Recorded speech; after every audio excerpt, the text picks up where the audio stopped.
Welcome to the next video in the series on reading The Wealth of Nations as a humanistic text, or looking at Adam Smith through the lens of what he says about fashion.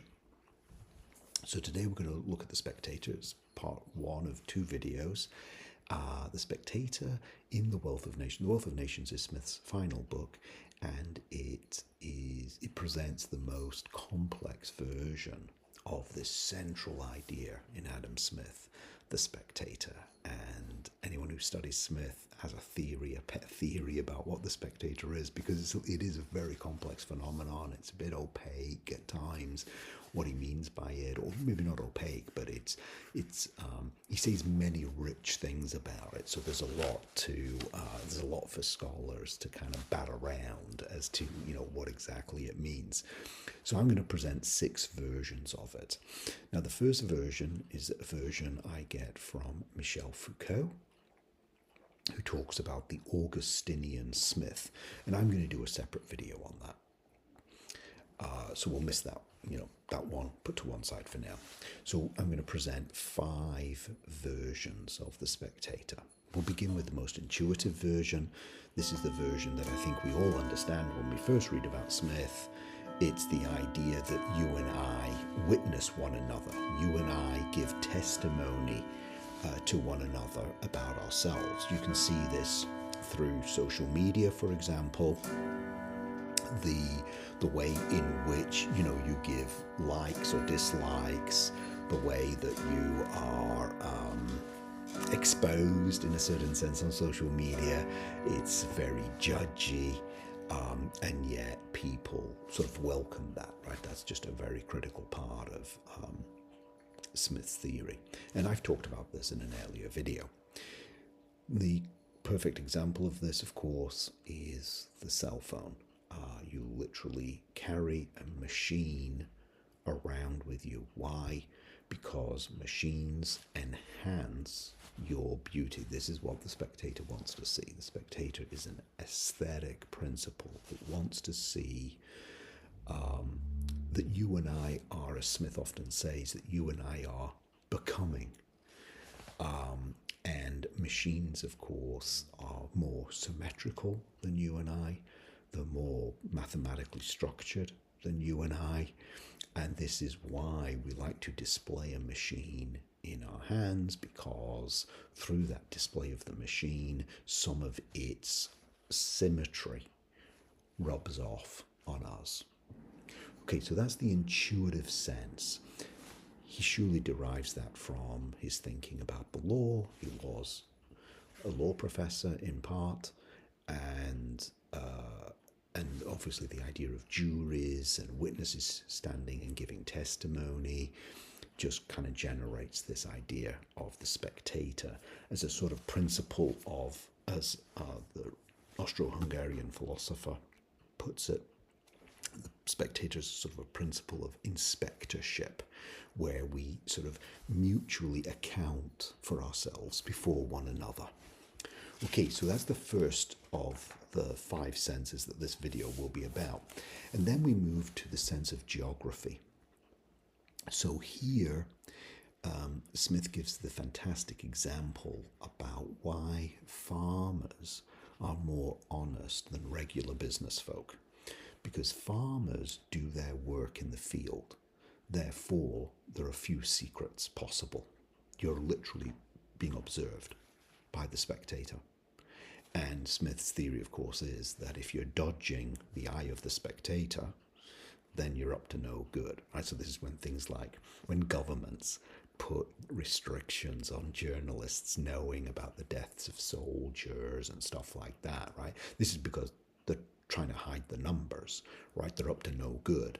So Smith argues that farmers, because there are no walls, so it's not that farmers are as a breed somehow more predisposed to being honest folk in their spirit. No, right? It's structural, it's institutional, right? They're out in the fields, and so they fall under the inspectorship idea more completely than people in cities where there are walls, and in the walls, right, you can you can dodge the eye of the spectator. And this is why he says, right, that cartels generate conspiracies so quickly inside of cities. So that's the geography component, right? So it's a structural component. It's not really about the kind of the freedom of the spirit. If you're out in the open, you're gonna be more honest than if you're behind closed doors. Now, there's another sense in which geography comes into the Spectator, which is that Smith argues you can't have the division of labour, which generates the wealth of nations, which generates the opulence of nations, unless you have access to markets. And the fundamental thing that gives you access to markets is water, rivers, the sea. So it's, again, structural. The reason that modernity happens first in the Western world is because it's the Western world that first sets out to sea in some really significant sense. And therefore, once you've started water carriage, right, so he gives this example where he breaks down the economics of carrying haulage by horse and cart in his day versus the economics of putting it on a boat, and the boat wins out economically every time. So here's another sense in which geography generates the condition for the operation of the spectator, right? Because the spectator wants to see luxury, it wants to see glamour, it wants to see refinery, and you can't have that independently of the division of labour. But the division of labour itself relies upon access to markets. And what gives access to markets? Water carriage. Okay, now the other thing that water does, and this brings you to the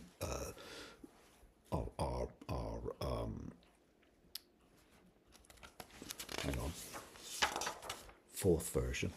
Am I right? Hang on, sorry, let me go back. So you got the witness, you got the geography, you got the anxiety, the third.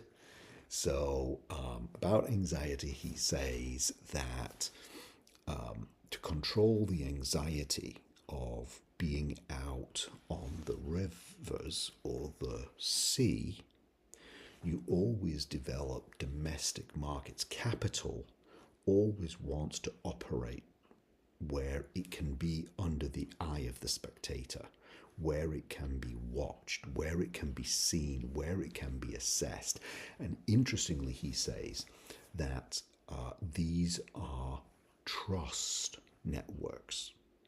That when you're at home in the domestic market, you have higher trust because you understand the people around you. You understand the legal and ethical structures around you. And so you are more open to risking or developing your capital. Now, this becomes a condition for the invisible hand. So the invisible hand is the fourth way to think about the spectator. So the third one that I just did, right, that's the spectator as anxious, as worried about risk, as wanting to control risk, wanting high trust. So, right, what is it that the spectator guarantees you? The spectator, when it's permitted to be operational, when people are mutually inspecting one another, that increases trust. So the invisible hand, as a spectator, it coordinates desire. This is how he talks about it. This is how he sets it up. So let me go to the book to help you with this. This is page 454. 454, he says the following. He says every individual, so this is right at the top of page 454 of our Liberty Fund edition versions, and this is paragraph 4. Every individual is continually exerting himself. This is the bettering your condition idea, to find out the most advantageous employment of whatever capital he can command, right? So best foot forward, try to make the most of the resources that you have to get access to the world of opulence. It is his own advantage, right? So this is this idea, right, that you and I are kind of self-reflective, self-obsessing, self-developing creatures. It is his own advantage indeed, and not that of society, which he has in view. But the study of his own advantage naturally, or rather necessarily, leads him to prefer that employment which is most advantageous to the society around him. So in other words, the spectator compels, even when you're pursuing your own advantage, the spectator compels you to put yourself into the shoes, what elsewhere Smith calls sympathy, of the other, right? Because you're always trying to coordinate your desire with the desire of others. That's the only way you can better your condition. It's the only way you can maximize your approach of capital. So this is the idea of the invisible hand as a principle of coordination mediated by the spectator. So on page 456, in the top paragraph of page 456, this is exactly what he says. He says, by preferring the support of domestic to that of foreign industry, right? That's the spectator as a principle of anxiety that makes you want to deploy your capital in the highest trust environment. And to have high trust, you have to be open to the spectator. This is why farmers are more trustworthy than people in the city who engage in conspiracies against you. So he says, by preferring the support of domestic to that of foreign industry, he intends only his own security. There's the spectator. That's a principle of security, control on anxiety. And by directing that industry in such a manner as it will produce the greatest value, he intends only his own gain. And in this, as in many other cases, he is led by an invisible hand to promote an end which was not part of his intention. The end here, of course, is the promotion of the common good, the promotion of the society, the promotion of others. It is to dance to the tune of the spectator, because that's the only way you can coordinate. It's only by becoming sophisticated around the needs of others and satisfying those needs, and that's what the spectator is compelling you to do, right? So Smith is not some sort of great advocate of sort of thrusting individuality, right? No, right? It's all about being in tune with others, and it's the spectator or the invisible hand that mediates that. And now we come to, I think, really one of the absolute high points of Smith, the spectator as the division of labor, or the spectator that puts you into the division of labor. Smith gives this example of the philosopher and the porter, and he says that as children, these two children were completely indistinguishable.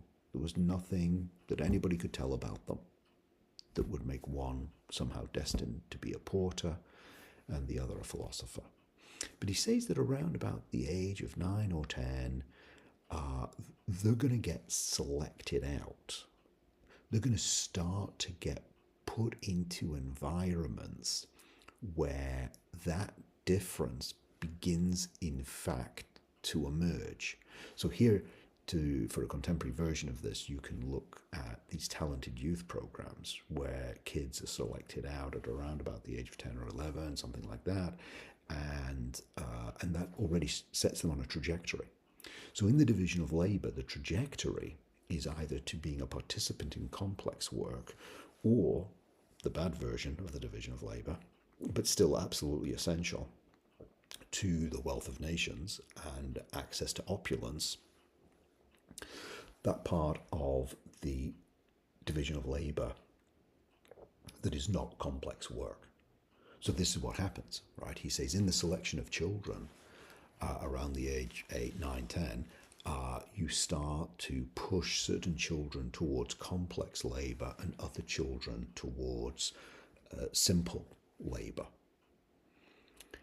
And that then shapes that very designation is already the operation of the spectator. So to see that, let's just look at the example that he gives. The philosopher Porter example. So this is on page 29 of The Wealth of Nations. And he says,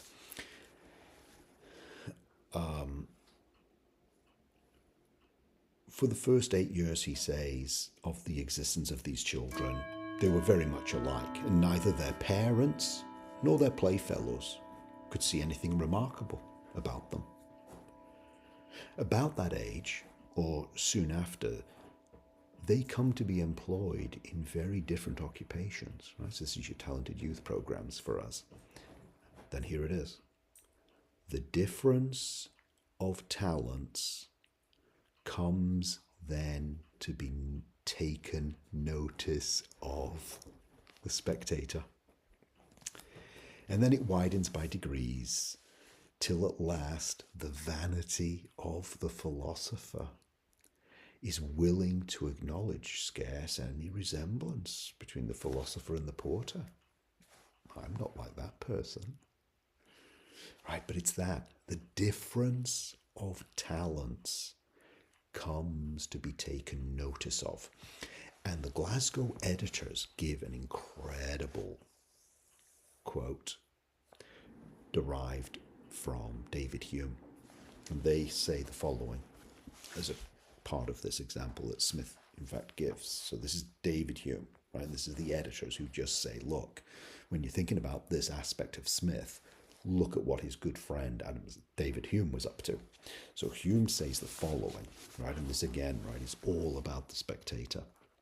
He says, the skin, pores, muscles and nerves of a day labourer are different from those of a man of quality. So your porter and your philosopher. So are his sentiments, actions and manners. Right? So that part of the spectator that wants to see class, style, certain knowledge of the world, the different stations of life, right? So where you are in the division of labour, in the complex end of it or the simplified end of it, influence the whole fabric of the person, the external and the internal. And these different stations arise necessarily because uniformly from the necessary and uniform principles of human nature. Now, that last little bit on human nature, Smith might agree with that, right? Because remember, the division of labour is a function of the natural capacity of speech. The human person, says Smith, is an orator, is given to persuading others that you and I can satisfy their desires. So what you see is the enormous, right? So the spectator is literally constitutive for both Smith and Hume. Spectator is constitutive of the character of human persons.